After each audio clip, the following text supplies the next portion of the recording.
We're live. It says it. We're live.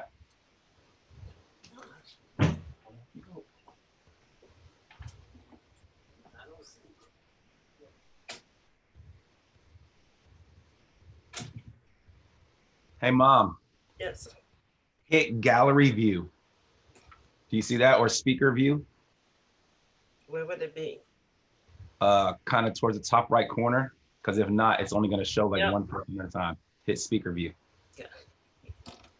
Hit speaker view. I did gallery view. Yeah, or gallery view. So it shows all of us at one time. Got it. There it is. Are we on? Yep. All right, I'm sharing.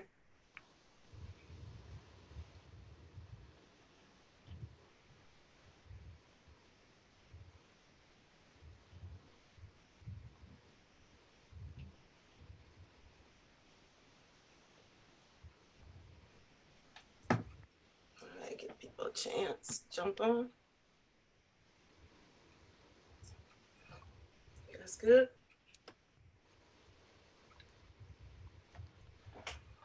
We some good looking brothers, though, I'll tell you that much. Good looking. Absolutely good looking. All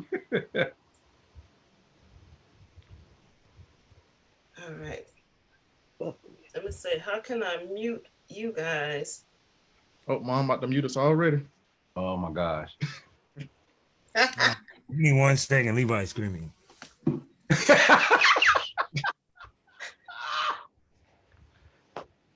That just happened.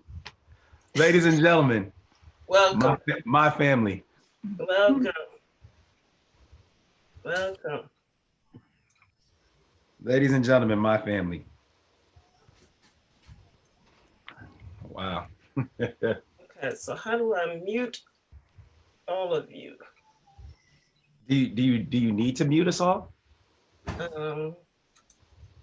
No, but how do I mute? Go to participants down at the very bottom, I see. and it should say. I'm gonna mute you and I'll bring you back in.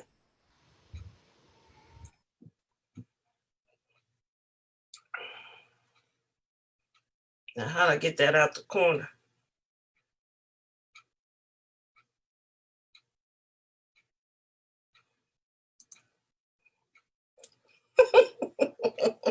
Welcome, everybody. We're giving people a chance to jump on. Thank you so much for sharing.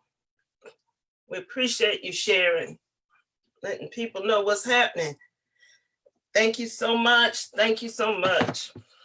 We're getting ready to get started. It's real important that right from the beginning, we've got everybody on. And so if you'd be so kind to share, let people know, a conversation with my sons. All right. I believe we are ready to begin.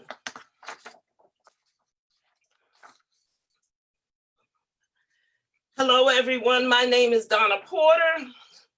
I am a daughter of a Black man. I am the wife to a Black man. I am the mother to 2 Black daughters and 4 Black sons. I am the grandmother to 3 Black granddaughters and 6 Black grandsons. And today I will not be silent. Thank you for joining me for a conversation with my sons. I'm asking that you would be so kind and share, let people know about this conversation. I'm excited about what's going to happen here tonight. My hope tonight is that this conversation will bring awareness, that it will in some way help and bring some sense of healing to our wounds. I know this conversation will be challenging because we will be truthful and yet respectful. Tonight, we're going to see color because we cannot deal with the issue of racism until we see color. Before my sons begin to share, we must first acknowledge that in the United States of America, white privilege does exist. We must also acknowledge that if you are Black, you don't have to commit a crime to be a criminal, because in the eyes of many, being Black is a crime. And so I want to start tonight in honor of some very special people. This is why we are doing this tonight. Ahmaud Arbery, Botham Jean, Tatiana Jefferson, Breonna Taylor, Jonathan Farrell, Renisha McBride, Stephen Clark, Jordan Edwards, Jordan Davis, Alton Sterling, Ayanna Jones, Mike Brown, Tamir Rice, the Charleston Nine, Trayvon Martin, Sean Bell, Oscar Grant, Sandra Bland, Philando Castile, Corey Jones, John Crawford III, Terrence Crutcher, Keith Scott, Clifford Glover, Claude Reese Jr., Randy Evans, Yvonne Smallwood, Amadou Diallo, Walter Scott, Eric Garner, Freddie Gray, George Floyd, and it must stop here. Tonight, we will not be silent. Tonight, we are speaking forth. I have not spoken to my sons regarding this issue because we wanted this to be real. I want this to be relevant. I want this to be raw. That could be dangerous, you guys. That could be dangerous. All right, so we're going to start this conversation. First, I want to introduce my sons to each of you. Would you guys unmute yourselves?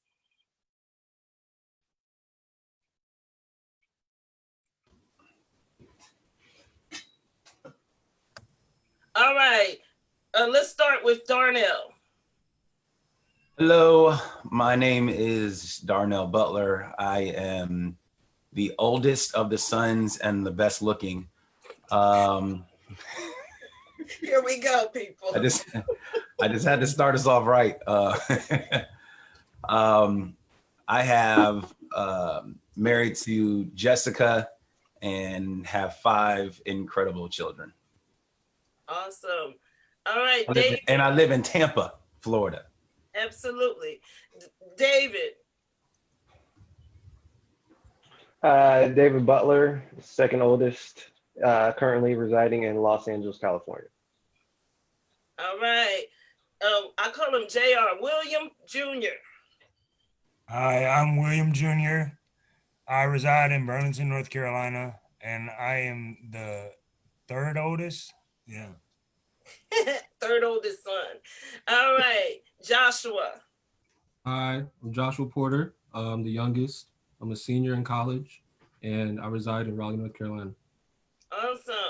And then Jay. Save the best. You save the best for last, huh? Okay. I'm Jannard Moore. I go by Jay. I am the son-in-law. I'm married to all of their beautiful sister, Destiny. We have one beautiful daughter, Madison. Awesome.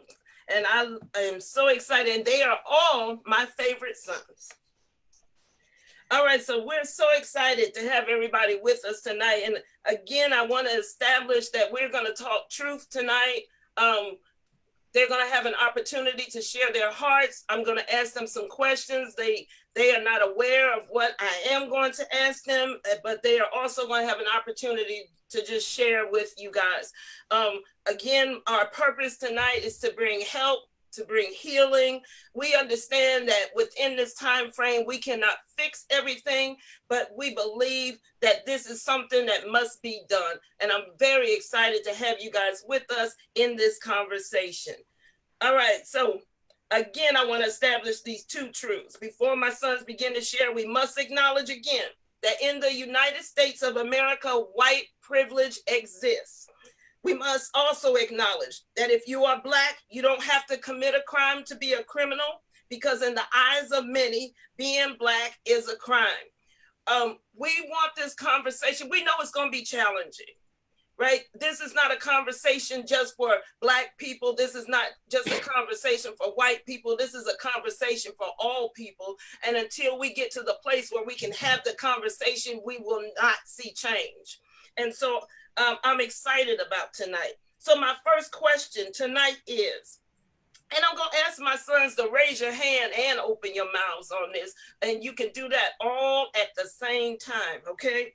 My first question tonight is, have you ever personally been harassed or a victim of racism? I was like, I'm waiting for everybody's hands to go up. I want to ask that again because I want the people to pay attention to this. Have you ever personally been harassed or a victim of racism? Yes. Yes. This is important for all to understand, that this is a part of our lives 24/7. 24/7. And it's something that I understand that people who are not Black may not understand, that we have something on us that other people may not have. 24/7, where this is always a part of who we are and a part of where you go and what you do. I want to ask you guys individually. I'll start with you, Darnell. Where were you when you heard about George Floyd, and what was your initial response? Oh man. I heard about George Floyd Tuesday morning. It was actually going into our staff meeting that we have at the church, and I don't think I had, or my initial response wasn't good. It wasn't good at all. It was a numbness. I think that because I know it was, that even people in our staff meeting, they began texting me throughout the meeting asking if I was okay. So there was obviously something wrong with my face, my mannerism. I couldn't be myself. It was absolutely one of the most sickening, horrifying things to see. I'm a huge researcher. I like to research things, whether it's movies. You can ask my wife. We watch movies, and I'm researching the entire movie, just trying to figure out who it was, where the filming locations, everything. So I was a researcher, and so I just was searching everything, trying. And this is so sad as well. I was trying to find the bad that he did, and it sounds bad, but it's just the reality of where I was. There was part of me that was hoping this man did something that bad to explain what I saw. But there was also the heartbreak, was the fact that deep down inside in my gut, I was saying to myself, he probably did nothing. It was just a reality. I hate to say it like that, I really do, but that was just the reality. It was like, oh my God, I hope this man did something that bad to deserve it. But in my gut, it was the reality of, he probably did absolutely nothing wrong. So it was just gut wrenching. It was absolutely gut wrenching just to see as things just go and they keep going. So it messed me up. I've been messed up for the whole week. David, where were you when you heard about George Floyd, and what was your initial response? I was at home. Obviously, you guys hear things before we get in on the West Coast.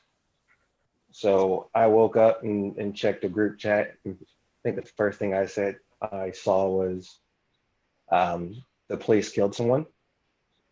So I jumped on the internet just to check out what had happened, why it had happened. Somewhat similar, like Darnell said, just researching.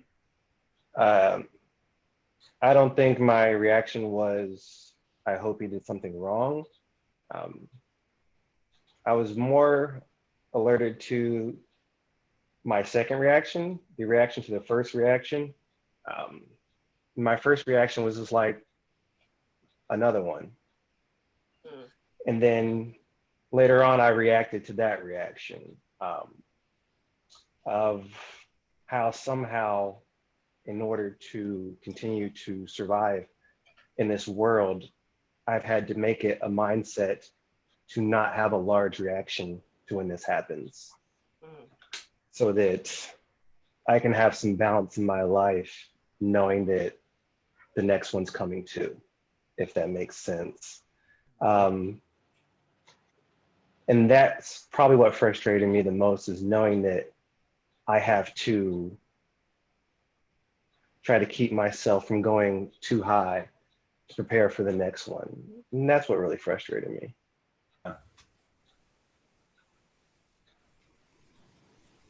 All right, J.R. William Jr., where were you when you heard about George Floyd, and what was your initial response? I was at work. I saw the video. I didn't pay attention at first, and then everybody at work was talking about it. So I went ahead and watched the video, and I just thought this has to stop. Um, you know, every other day you get all these videos with police officers treating black men wrong, and they could do nothing. And at first I wasn't mad, but the more I hear about it, the more I watch and listen to every aspect of what happened, it makes me even angrier. But yeah, it just makes me angry. Wow. All right, Joshua, where were you when you heard about George Floyd, and what was your initial response? I had just woken up, and I saw all over Instagram and Facebook, and it was a minute till I saw the video. But honestly, kind of like what Darnell was saying, it was kind of like a numbness. It wasn't really anger, because I was kind of already angry about what happened to Ahmad, and I realized that anger is not really what I need to show. I need to, I gotta, I guess, I really don't know how I'm supposed to feel, but it was kind of a numbness for this one. But it's also kind of like what David was saying, that it's almost seen as a inevitability that the next one's going to happen, and that's kind of a scary thing to think about, and also just like almost like numbing. So you kind of gotta, like they were saying, not to get too angry or get too frustrated with it, and just fight your battles differently. Jay, Jannard, where were you when you heard about George Floyd, and what was your initial response? For me, it was late Monday, early Tuesday in the wee hours of the morning. I'm a night owl. And I saw something on World Star. Then I went to Twitter and just started seeing, first it was Minneapolis police officers, and then his name came out. So I was at home, and like everybody else, it was kind of like numbness, like, oh my God, here we go again, another one, and the same kind of thing Darnell was saying, like, I hope he did something to deserve this action. And, as Darnell said and alluded to, in the back of my mind, I knew it was like another senseless killing, another justifiable killing from a police officer, that now we're going to start this whole roller coaster ride of emotions again. And so for me, I was just feeling frustrated, feeling angry, um, and just my feelings were all over the place. And it's been a rough week because I still have to go into work, and you still have to put on that face of, because you don't want to be deemed the angry black man. And yes, we have the right to, but at the same time, we still have to be politically correct, quote unquote. So I still have to put on a face to try to push through the day, all while dealing with all these internal battles of, what ifs, why, and just furious. So kind of all over the place. You guys brought up some really good things. I want to ask you how, let's see, I heard you say, I really don't know how I'm supposed to feel. I really don't know how I'm supposed to feel. I heard a lot of emotions. I heard anger. I heard numbness. I want to ask you, how are you dealing with the numbness? Darnell, how are you dealing with that? I don't deal with it well. That this is, I don't know. I'm a person who's always worn my emotions on my sleeve. People can they know when I'm frustrated. They know when I'm angry. But something like this, I don't know. I seem to shut down and shut off, which can be very, very dangerous. But I don't know if I say that I'm dealing with it in the best way possible. There are so many parts of me who want to go on social media and just bash and rant and rave and scream at the top of my lungs. There's a part of me who wants to stuff my face in a pillow and just scream like crazy just to let it out. There's a part of me that wants to go to a batting cage and hit baseball. I mean, there's so many different sides and so many different layers of me of how I release stuff. I think about my position. I do. I have to think about that as well. Here I am, a minister. I work at a church. You got to be careful what you say. You got to be, you got to watch all this stuff. But the reality is that at any moment, my hands start shaking and I just want to erupt. So I don't know if I could even say I'm handling it in a healthy way. I don't know what the healthy way is to handle it, to be honest with you. If I can be transparent, I don't know. I think the only way I'm handling it is just trying to wake up every single day and, to be 100% honest, love the crap out of my family. Yeah. Like, love the mess out of my family, love my kids, love my wife, love the people around me as much as I possibly can. Because of that reality of, and we probably will get into it, but we haven't talked about it yet. But I can't hide the fact of me wondering and thinking, am I the next one? Oh, stop right there. That's so good. That's so good. I'm gonna put that right on pause right there. David, how are you handling anger, numbness, the emotions? How are you handling it? I mean, I'm typically the opposite of Darnell on that end of things. So I genuinely just keep it inside. Um, Usually it's when I'm silent that you really know something's bothering me. Mm-hmm. Um, but you have to kind of find a way to channel that frustration. And I guess for me lately, it's just been being observant. We're in a really interesting point in time where people are exposing who they really are, Mm-hmm. especially within quarantine, amplifying that. And so really just paying attention to the small things that people are saying, and taking note, not necessarily getting into altercations, but I'm paying attention more so than ever. Um, um, and maybe one day I'll speak on it or I'll write on it. But for me, it's really about being observant. Um, Not so much those who are speaking out, but I'm more so paying attention to people who are being silent.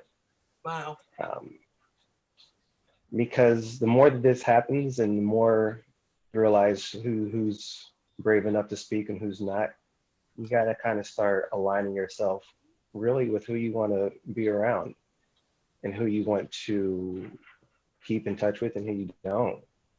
It sucks that those decisions have to be made, but really when these things happen, they draw a line in the sand whether you want it to be there or not. And you have to start trying to decide, who are you with? and more importantly, who is against you. Wow.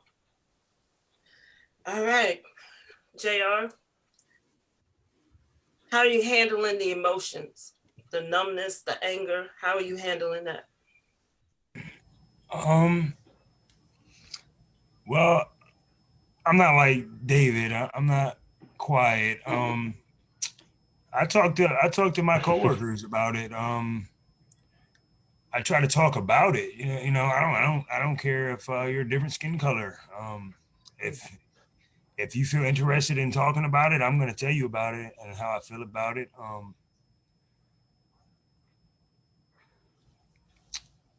I do get very angry when I do talk about the situation to anybody with any one of the people that it happened to. And like Darnell said, am I the next one? And I personally dealt with police officers, so it's just basically just thinking every day, am I the next one? How am I supposed to act? You know what I mean? I can't show this kind of emotion or stuff like that, and it's just it's crazy.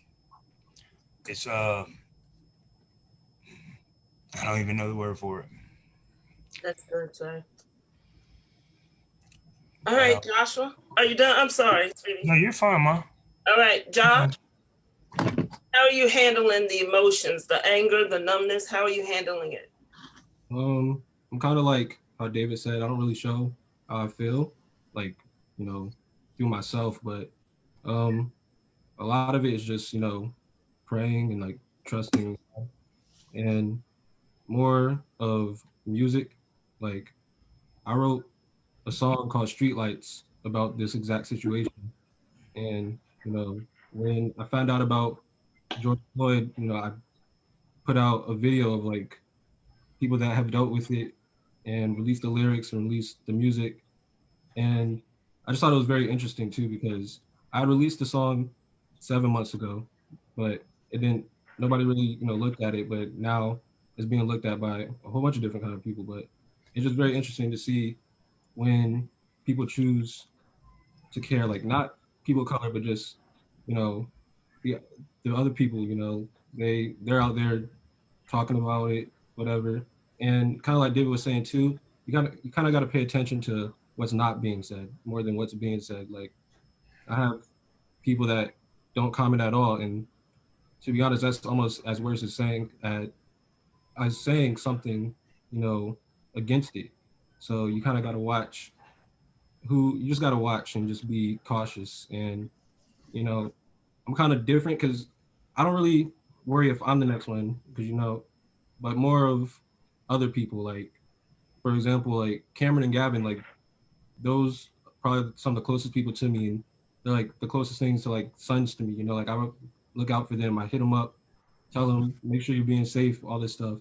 And, they tell me things, and like I kind of just gotta trust with that too because it's out of my hands, like what they do or like how they're seen, and it's just a lot. You just gotta be careful and just trust. All right, Jay, how are you dealing with the emotions? Um, it's a battle. I mean, it's almost like a battlefield in my mind, just waging war with myself, waging war with the videos. I even told Destiny this week, every day this week, since I actually seen the video, and that's probably one of the worst things that I could have done is actually watch the video. And so, ever since I watched the video, when I wake up, it just feels like I've been in a fight. So it just kind of like wrestling in my sleep, just can't rest, can't sleep, kind of withdrawn. Um, when I come home, it's just I do the daily routines, with Destiny and Madison, but it's just like I don't really want to be bothered, and so just trying to feel how to feel and learn how to feel, and something that I'm doing differently, and this incident kind of hit home for me, more so than the other ones. The other ones, yes, they're bad, and nobody deserves to die. But I felt like this one and just the blatant video made it more real. That's my uncle, that's my cousin, that's my brother, that's my dad, that's my best friend, and just seeing it play out made it more real for me. And so I've told myself that, you know, in the past, I've always wanted to be politically correct. And I say politically correct because we have to put on that facade of, I don't want to be too far to the left. I don't want to be too far to the right. But I said, I choose not to be silent anymore. You know, people are going to think what they want to think. If I decide to post on my Facebook my true, transparent feelings, it is what it is. If it costs me, you know, a job, so be it. But this is my honest truth, and that's how I've been dealing with it. So good. Thank you so much for sharing your feelings. Man, I want to ask a question about being deemed the angry Black man. I'm not even sure how I want to ask this, but just, and even that expression of wondering, am I the next one? Like those thoughts, I know David said he doesn't think about, am I the next one? But just being deemed the angry Black man, how does that make you feel, Darnell, being deemed the angry Black man?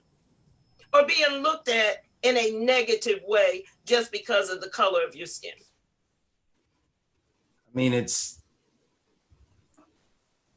I mean, you can only feel one type of way. Like it's sad to be deemed that, but even just the thought of being deemed that makes you angry. It does. It makes me angry, at least. I might be the only one. Like, what is it that I put out that says I'm angry? Just because of the color? You know, so that whole phrase and that terminology just absolutely floors me, that because of how our skin color, not even our facial expression, not even maybe what we did in the physical sense, but just because of the color of my skin, I must be.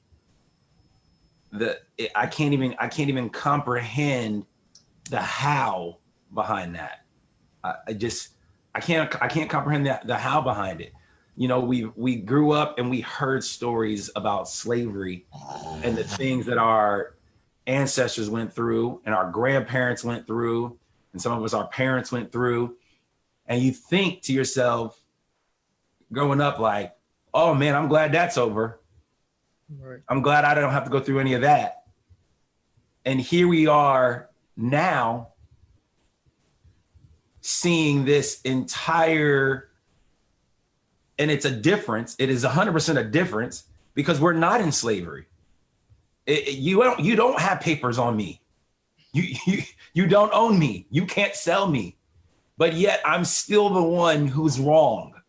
I'm still the one who's looked at as the criminal because of the color of my skin. And it angers me. It does anger me.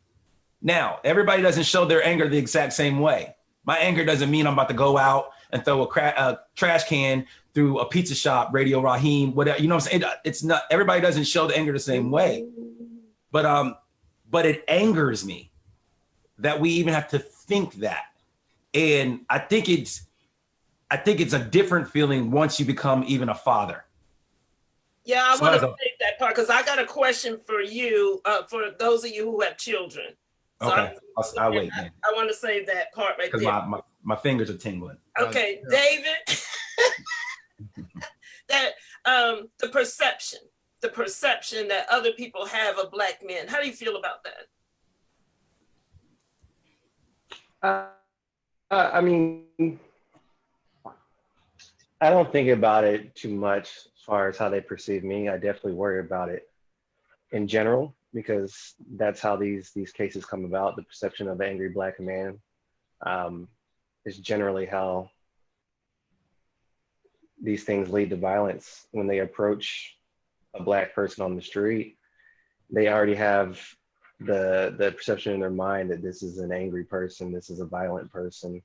And so they're going into the situation already with their guns ready, literally and physically. So I think a lot of us in our daily walk, we do whatever we can to combat that perception. Um, we do it consciously and subconsciously when we step outside. We make sure, you know, we look a certain way, we walk a certain way. When I used to work in an office, that was a part of my mindset, um, to walk a certain way and to talk a certain way, because you're likely to be the only Black person that that white person interacts with. And if I can have them leaving with a positive mindset of who I am, then perhaps they take that and that'll be their initial feelings when they interact with someone else. I feel that that's kind of the only way I can take responsibility in that situation. But you know, when these things happen and you walk around and you might be the angry Black man, you have to be okay with that. You have to be okay with your anger. Um, that's probably one thing quarantine has taught me is to be more okay with feelings that I'm uncomfortable with. Worry and doubt and anger and sadness. And now with this murder, you know, those feelings are doubled and tripled. But I think you need to be okay with your anger. That's the one thing that generally the other side of this tries to do and tries to make you feel like your anger is unjust. That's the best response they have to this, is to make you feel like you're crazy for feeling this way. Um, and I just don't subscribe to that. I won't allow them to make me feel like my anger is unjustified. So be the angry Black man as much as you need to be. If you don't want me to be angry, stop killing us. That part. What you say? That part. And that part, Yeah. I'm dropping the mic right there. All right, we'll wait for Jared to come back. Josh, being deemed the angry Black man, people's perspectives of you, how does that make you feel?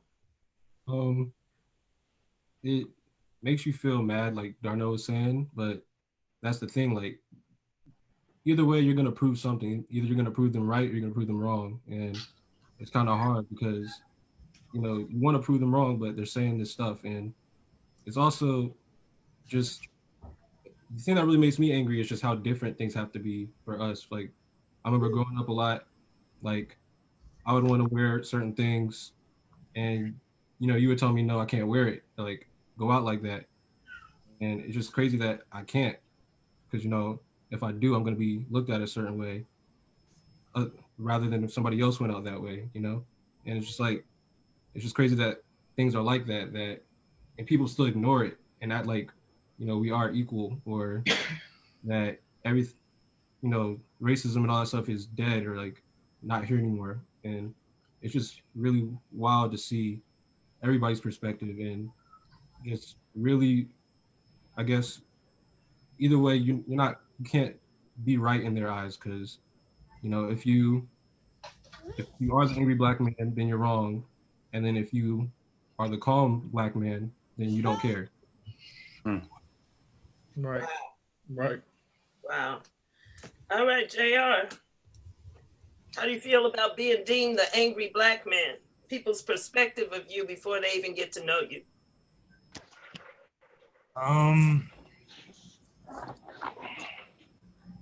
I don't I don't know. I don't like it. That we're already seen as the angry Black man before we even have a conversation or even speak to each other. And that's everywhere. You go to the gas station and somebody locked their door just because you got out the car and you're Black. You know, or when I'm out with my girlfriend Kaylin, just because she's a different skin color than me, you should see the people that look at us like it's wrong.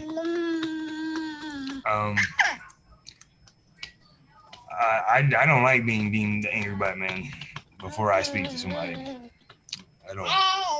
Thank you. All right, Jannard. It's frustrating because I can't be my authentic self in certain settings.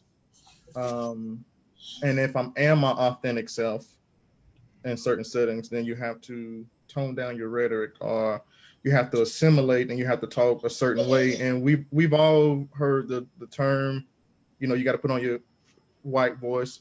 And I've been worked in a call center, and I've been told, oh well, you need to talk with more joy or more umph, and you need to tone down your rhetoric, almost as if to insinuate you need to tone down your blackness.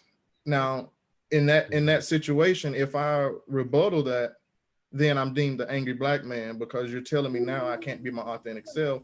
So it just takes the one time for me to get upset, and then now I'm proving your point. Okay, you are the angry black man because of this.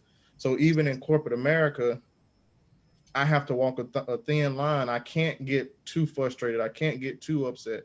I have to bite my tongue and not necessarily allow people to talk to you a certain way, but I have to bite my tongue because I know, again, I have to be politically correct, because if I come off a certain way, then oh, that's an angry black man, or oh, they're always mad, or they're easily moved and upset by certain things. So it's frustrating because you can't really be your authentic self, um, if you want to.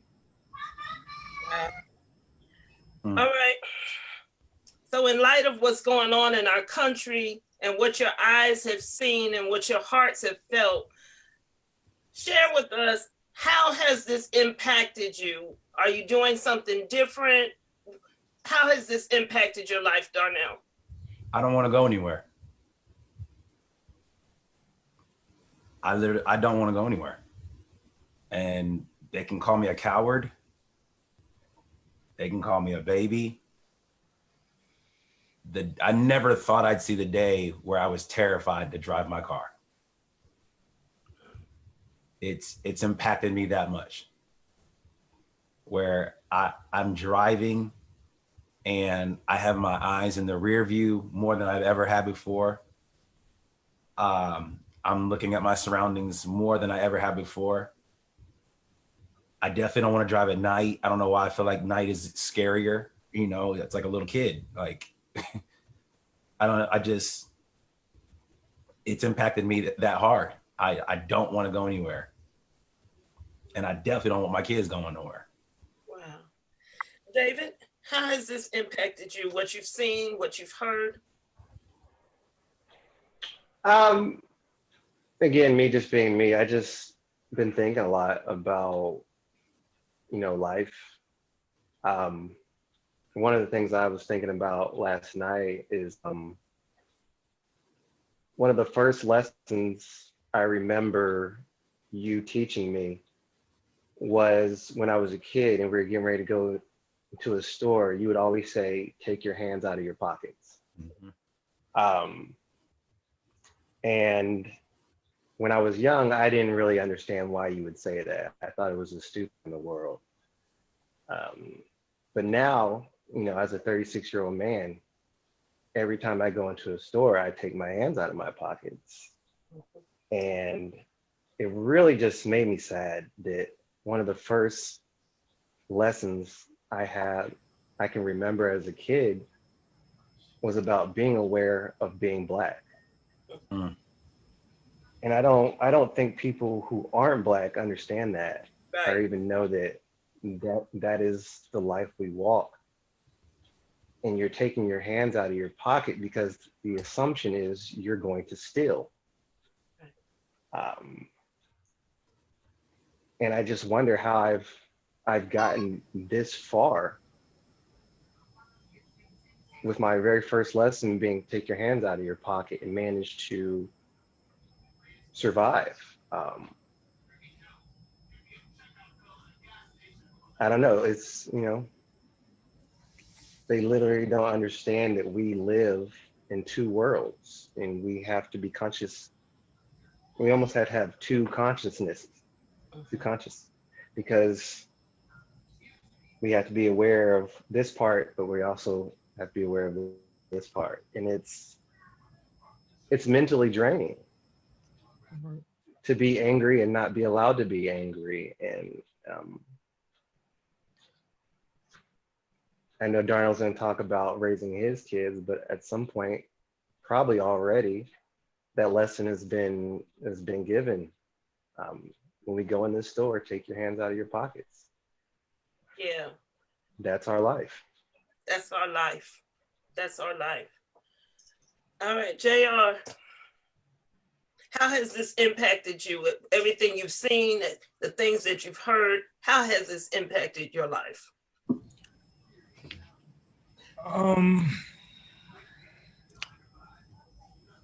I would say I'm terrified when I see a police officer now. I try not to go anywhere but to work and home and to the grocery store. It's scary. Like Darnell said, it's very scary to even think you won't make it back home to come see your kids. And then like having to take your hands out of your pocket. Not SAG. It's just stereotypes that they look at us about, and it's scary. That's how I feel about it. And like Darnell said, raising your kids is another thing. But I know you'll get so Yeah, I'll wait. hold that. Josh, how has this impacted you, what you've seen and what you've heard? Kind of like what JR was saying. Like, I don't think there's ever been a single time where I've seen a police officer and I felt safe. I feel like I gotta be on my best behavior, or like scared, or like for some reason my initial reaction is to try to get away from them or something. Like, it's crazy that we even have to act like that for people that are supposed to be here to protect us, and like, I don't know, that's just crazy to me because I've never once saw a police officer or been around a police officer and felt comfortable.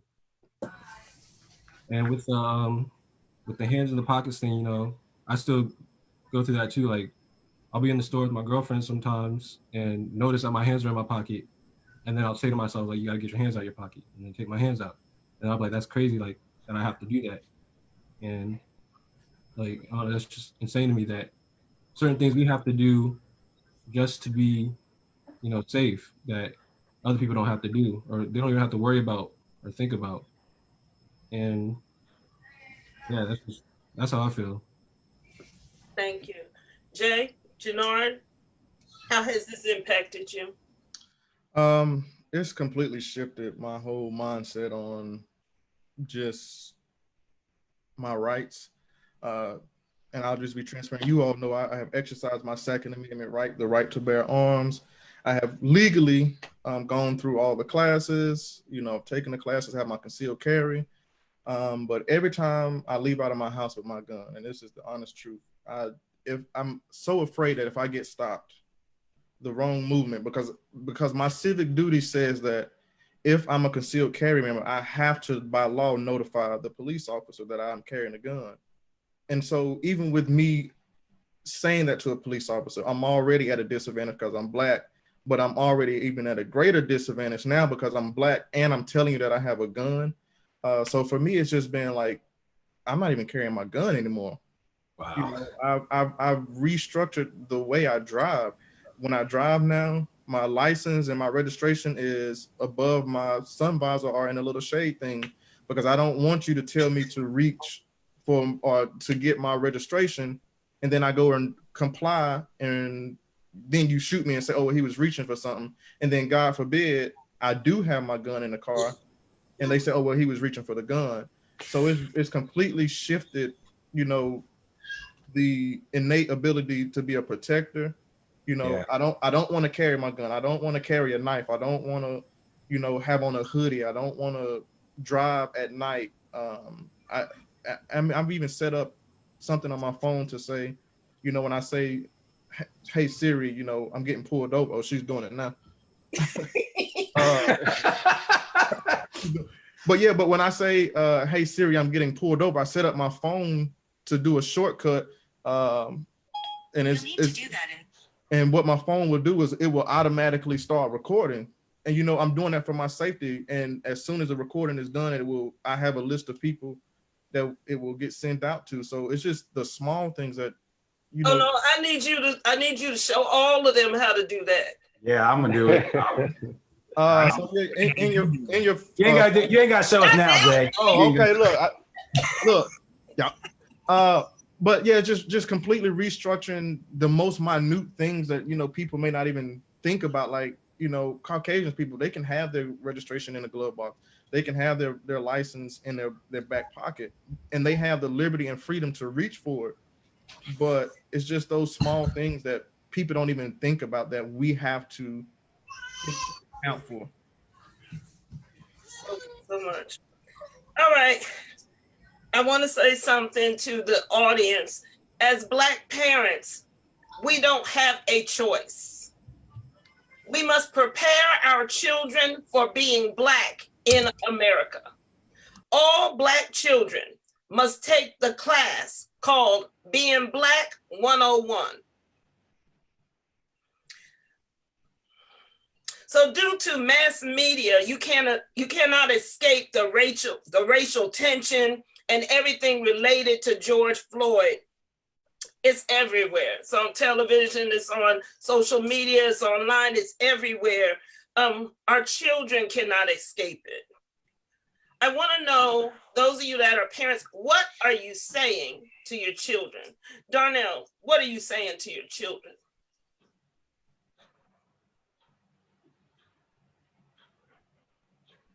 I mean, I don't know. Have you talked to the boys? Because the boys are older. Cam and Gab, they're older. Have you talked to the boys? I have, and I know they hear it. I don't think I've now, after watching what I've watched this week, I don't think I've been extreme enough. I think that's literally the part that absolutely breaks my heart.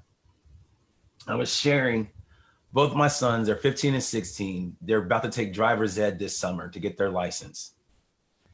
In a time, I can remember being 15, 16, doing driver's ed and getting ready to get my license.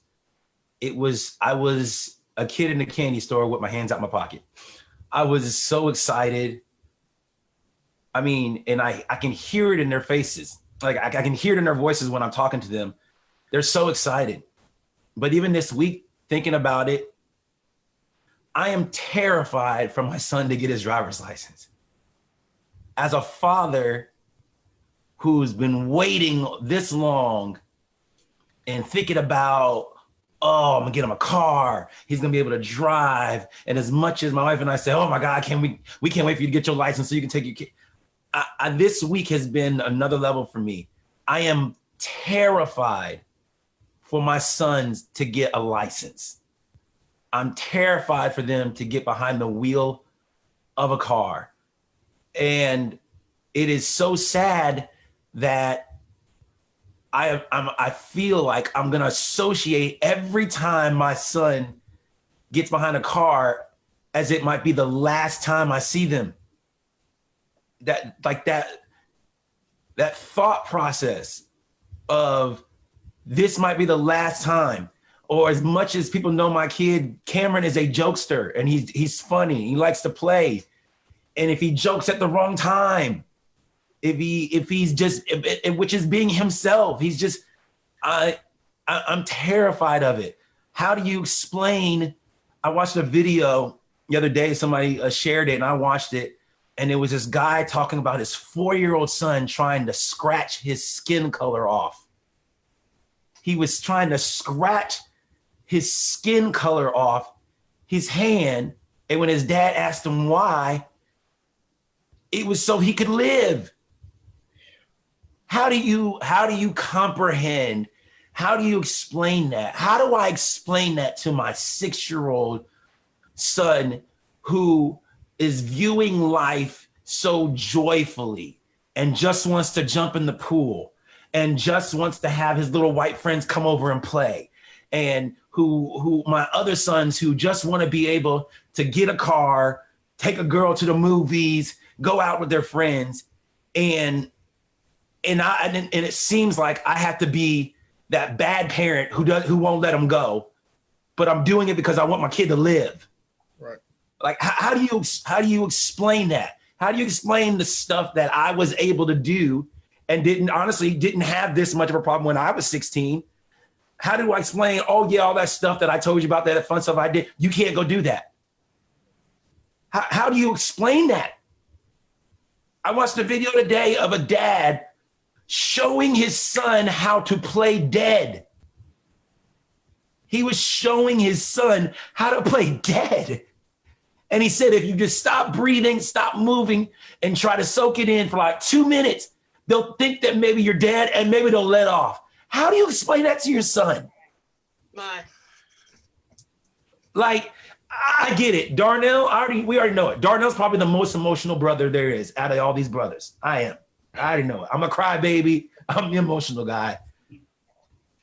But I sit there and think about like that stuff. Like, that's not normal. This is. I don't want my kids growing up and when they tell stories to their grandkids and their kids and all this stuff. Yeah, man, I was 16. My dad had to show me how to play dead. That's not normal. It's not normal, but the reality is it's where we live. It's a reality. To have to tell my kids before I have to talk to them about birds and bees, I got to talk to them about how to play dead. Right. So I don't know. What do you do? How do you have that conversation besides just having it and then coming out of it like everything is like good conversation, son?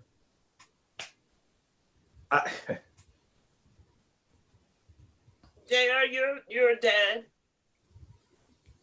When you think about your children and the world that we live in today, tell me what goes through your heart. He's muted. You're muted, JR. Unmute yourself, Jay. I'm sorry. Go ahead. That's something that I've been dreading for a while. Because my kids are young. I have a 6-year-old, a 2, and a 1-year-old, but all of my kids are mixed and they look black to other people.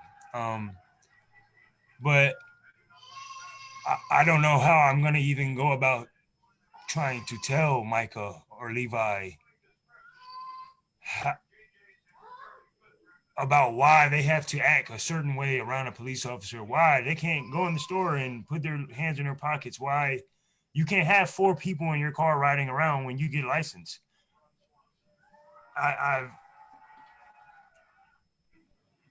It's scary. It's scary to have black men that you're raising and you don't, like Darnell said, they get in that car, you don't know if they're going to come back.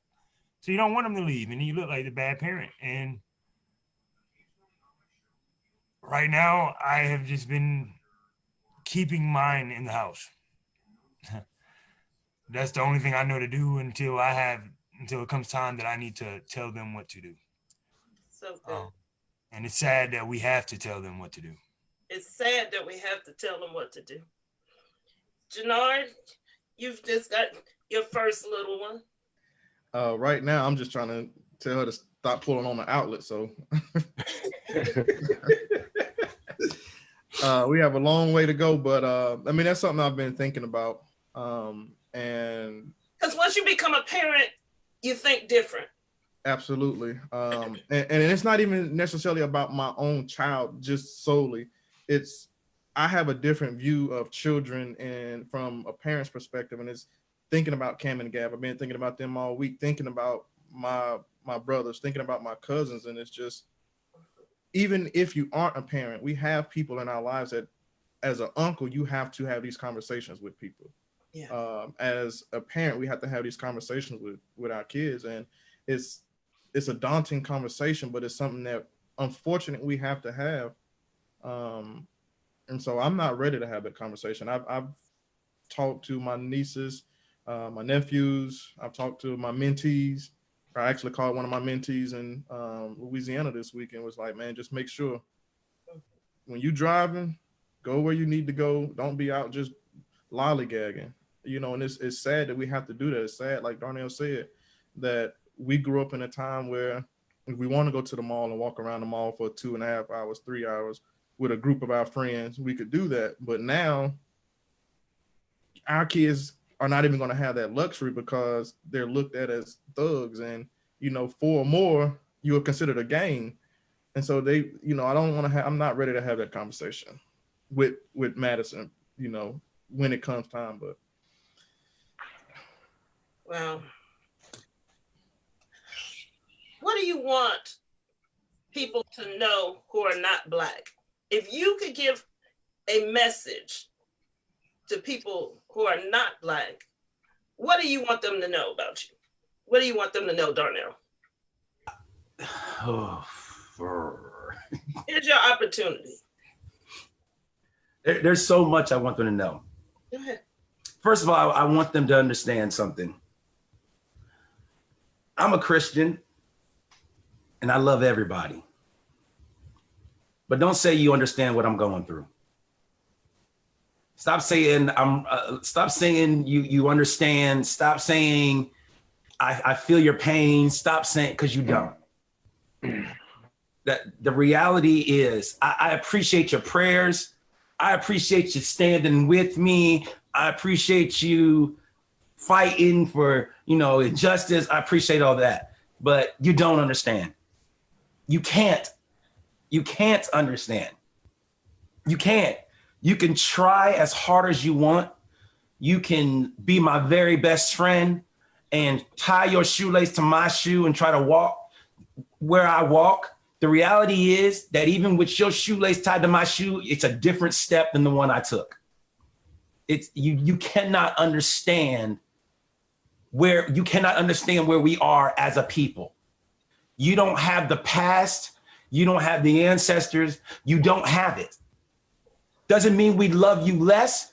Doesn't mean we don't like you, but you don't understand where I am. You're not at the point where I am now. I should not be a 40-year-old father who thinks about how they will spin the story if the police kill me. I should not be a 40-year-old man who has thought out the entire storyline that they will send out to the press of why they did what I did. Why do I have to be a 40-year-old man who knows that if they kill me, they'll say Darnell had 3 baby mamas, he had child support, he had this, and they're going to associate that with why they had to kill me?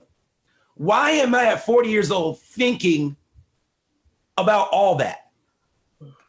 Why, knowing who I am, that I am a 40-year-old man who has child support, who pays his child support and takes care of his kids, why do I have to think of how they're going to flip this whole entire thing around?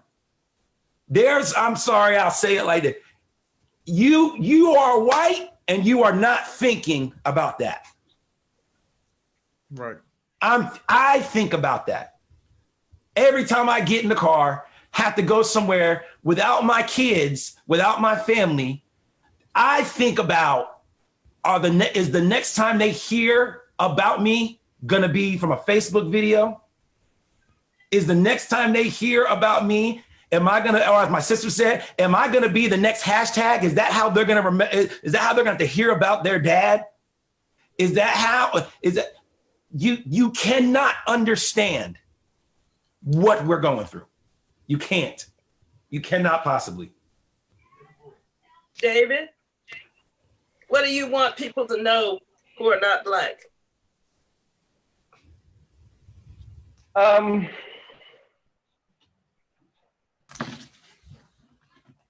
The thing I probably would want them to understand the most is that there's no exclusivity to racism. Um, One of the first things the media will try to do is to criminalize the person who was killed, specifically using the words like thug, um, nuisance, hoodlum. And they do this for a psychological reason. And one of those is that a person who's not of color or a white person will look at it and think that somehow this is separated from other Black people. So that it's, well, if you're not like that kind of Black, this won't happen to you. Um, and that is a lie. There is no amount of education you can receive that is high enough. They don't have an elected official enough to keep you safe. There is nothing out there that we can obtain that puts us in a position where we are no longer in a state where we have to worry about our Blackness. You're sitting here looking at a group of well-educated men, and we still have these fears. We still have these worries. And a lot of time when this happens, you'll often hear someone say, well, that guy wasn't like you, David. Right. If the level of my intelligence decreases the amount of worry I have or troubles I face. It does not. So that would be the one thing I want them to understand. And take away. That's good, bro. That's good. Real good. Real good. J.R. William Jr., what do you want them to know? People that are not Black, what do you want them to know? If you could give them a message, what would it be? I'm going with Darnell on this. Like they can't sit with us,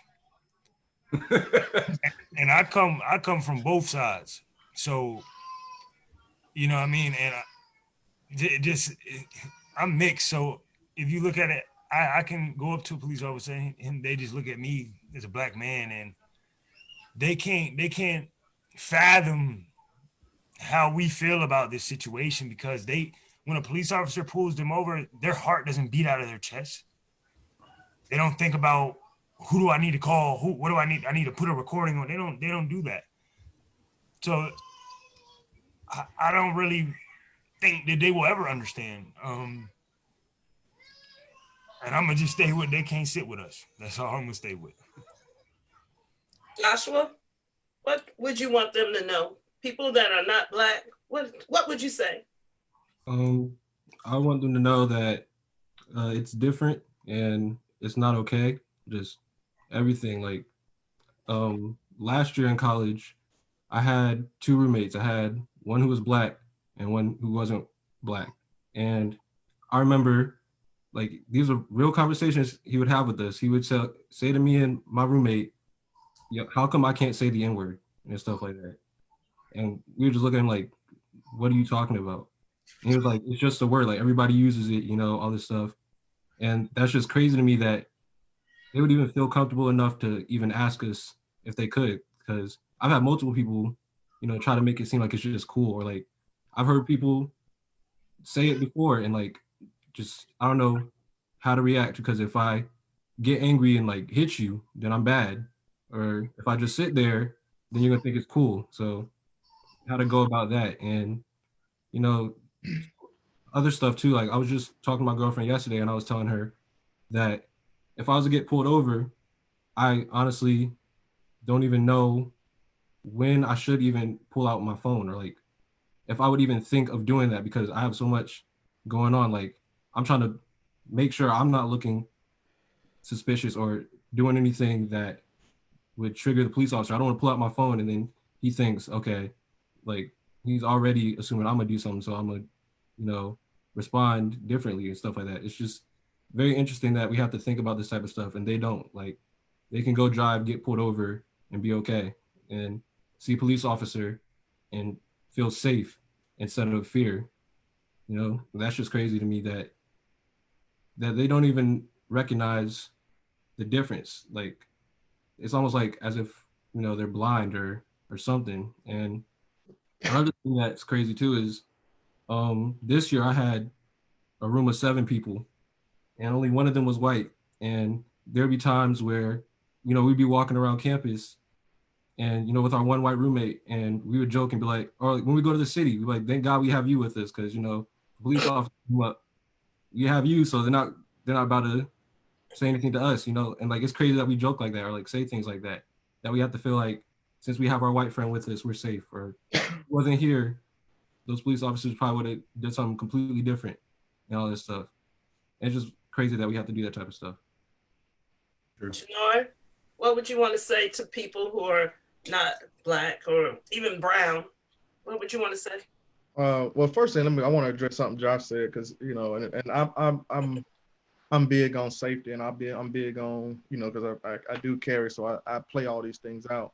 And just to all the parents that are listening, especially for Josh, like, I think it's important that you don't touch your phone, but I think it's more important for parents to invest in dual dash cams, where one is facing the street and there's one facing the driver or the car. That way, when you do get pulled over, you're not reaching for anything. You can just sit there.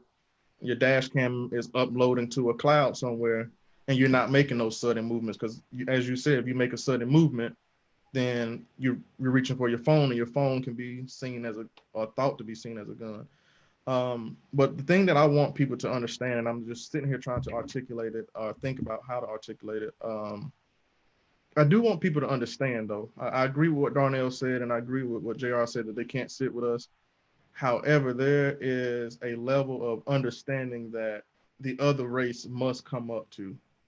And that understanding, you need to understand that we deal with a dual consciousness every single day.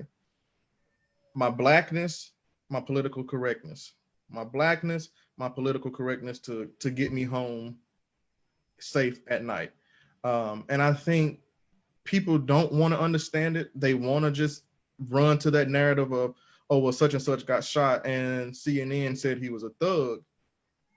And you even see in New York where the lady called the police officer on the guy, and he's a well-educated man, you know, but immediately he's a thug, he's attacking me, you know. And so automatically it's like their word against ours.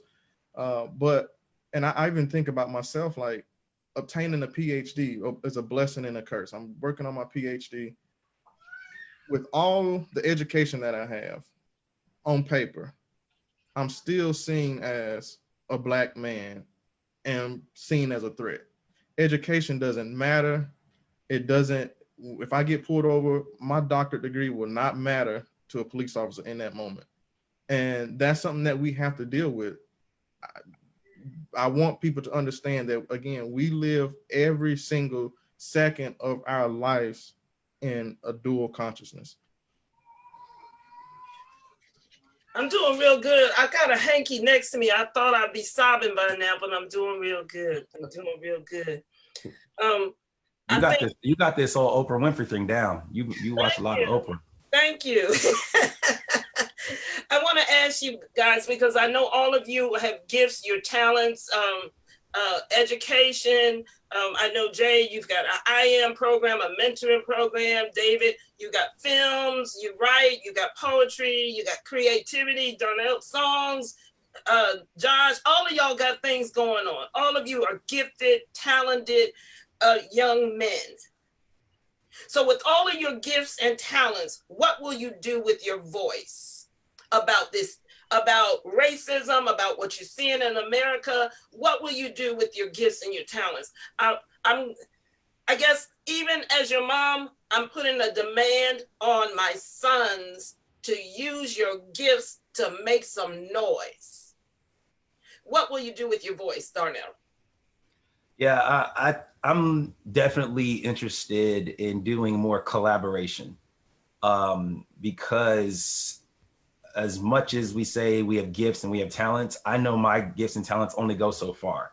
So for example, in an arena like this, where I am known for and my gift is typically in the gospel music arena, I know I can write music, I can score music, all this stuff. But I know, for instance, like David has the gift of the writing scene. He can pin stuff. So I am in a mode of collaboration where I'm looking for people who are doing.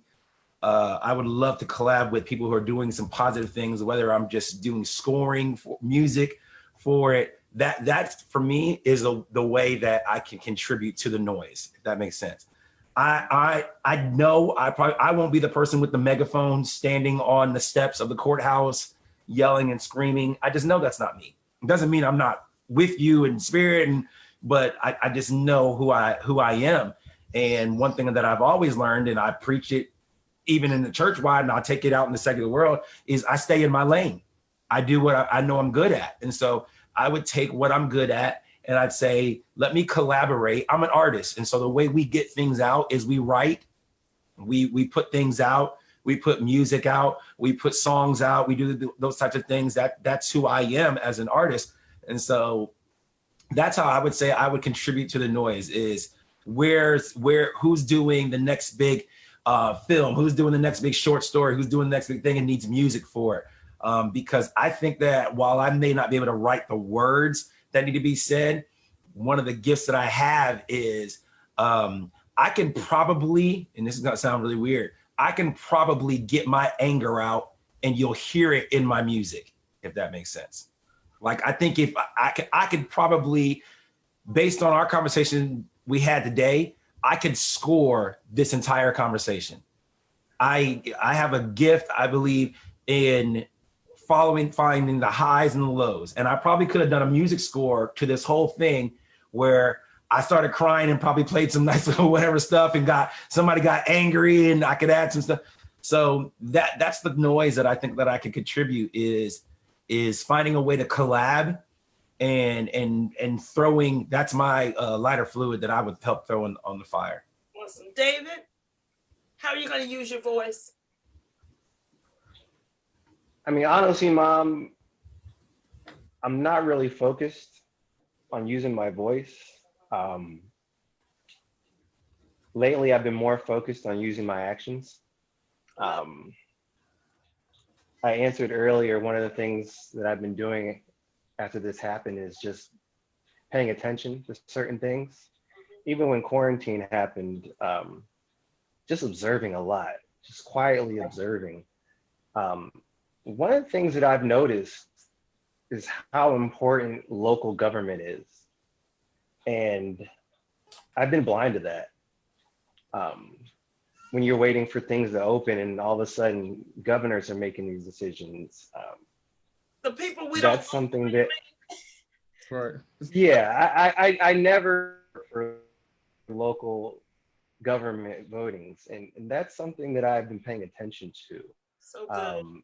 And something that other people need to pay attention to. We always think that our problem is going to be resolved by that one person, which is normally the president. And I've turned my thought process and my actions more locally. When something like that happens to a George Floyd, you immediately see, well, what is the sheriff superintendent or whoever's in charge, what are they going to do? How are they going to handle it? And then you think, who's in that position? Right. And then you think, how did he get that position? Who voted for him? Did we vote for him? No, because you didn't vote. So good. I'm starting to look at things on a smaller sense of how are they getting away with this? And it's not based on who we elect as president. It's based on who we're electing on a very smaller scale. Who is the DA? Who is your governor? What are their moral standards, because they're getting away with it on a small level of government. And they're doing it because they know they have their people in power. Yep.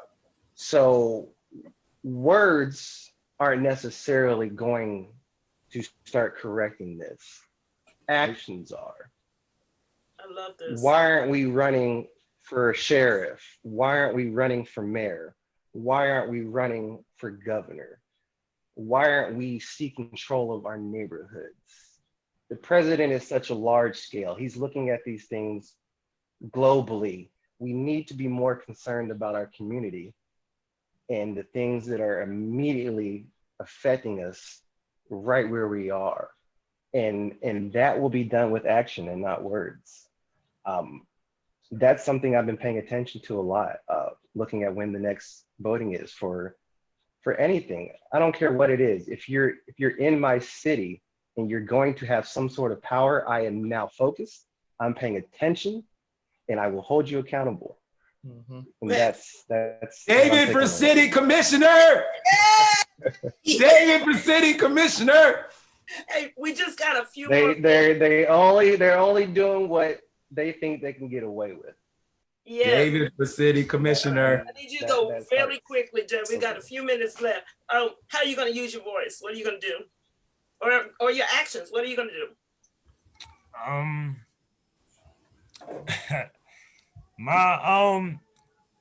All I can do really is try to speak out to my brothers and try to tell them how to try to stay on point and, you know, to not just try not to look suspicious, try not to do even though they're black, you know what I mean, but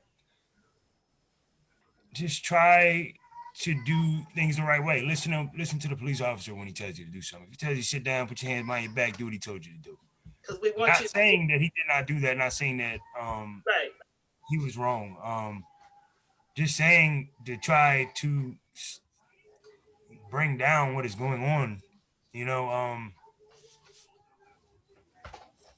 That's all I can do is talk to my brothers out here in Burlington and just try to get them to go the right way and do the right things. And I can only do that with the ones that I can touch. That's good. Josh, how are you going to use your voice? What are you going to do? I mean, continue what I've been doing, just, you know, write, put out stuff,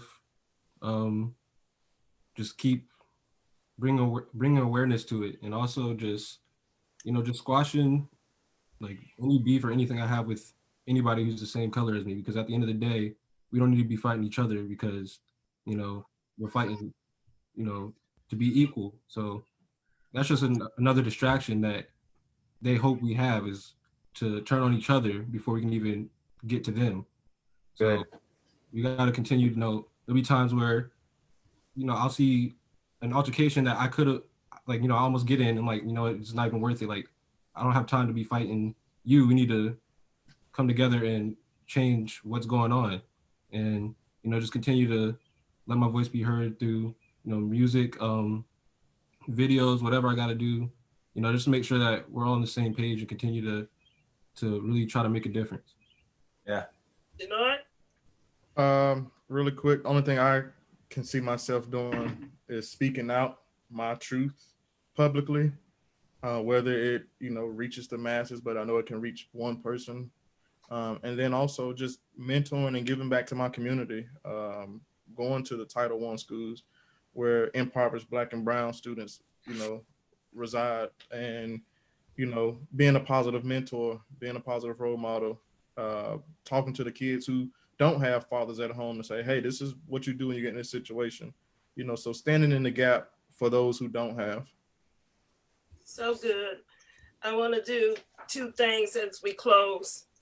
Ahmaud Arbery, Botham Jean, Tatiana Jefferson, Breonna Taylor, Jonathan Farrell, Renisha McBride, Stephen Clark, Jordan Edwards, Jordan Davis, Alton Sterling, Ayanna Jones, Mike Brown, Tamir Rice, the Charleston Nine, Trayvon Martin, Sean Bell, Oscar Grant, Sandra Bland, Philando Castile, Corey Jones, John Crawford III, Terrence Crutcher, Keith Scott, Clifford Glover, Claude Reese Jr., Randy Evans, Yvonne Smallwood, Amadou Diallo, Walter Scott, Eric Garner, Freddie Gray, George Floyd.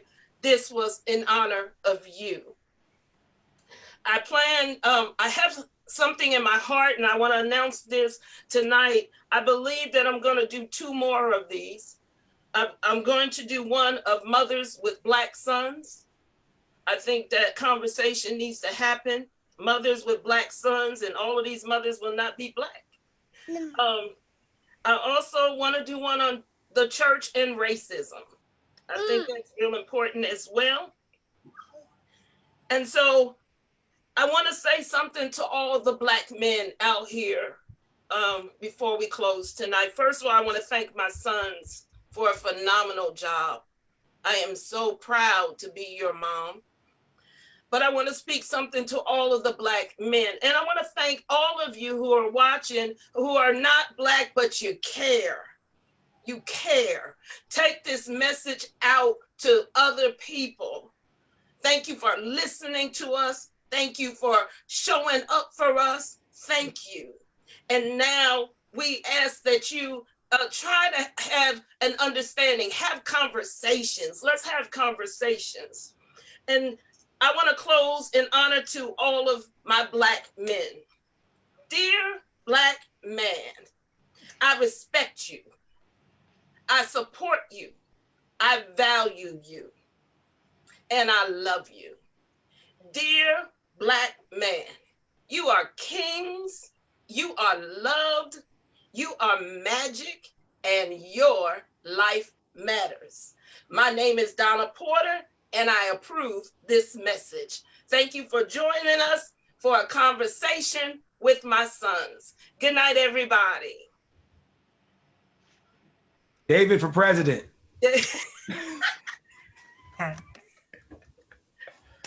Hi, Mom. Can I leave? I'm leaving. Oh, Can I just press the button? All right, bros. Love y'all. Bye. Why does it say David Hey, is the bro. host now? I was first. Y'all always late. We still on I Facebook. was first. I've been here since 6:30. I'm about to go eat my food. Bye. Peace.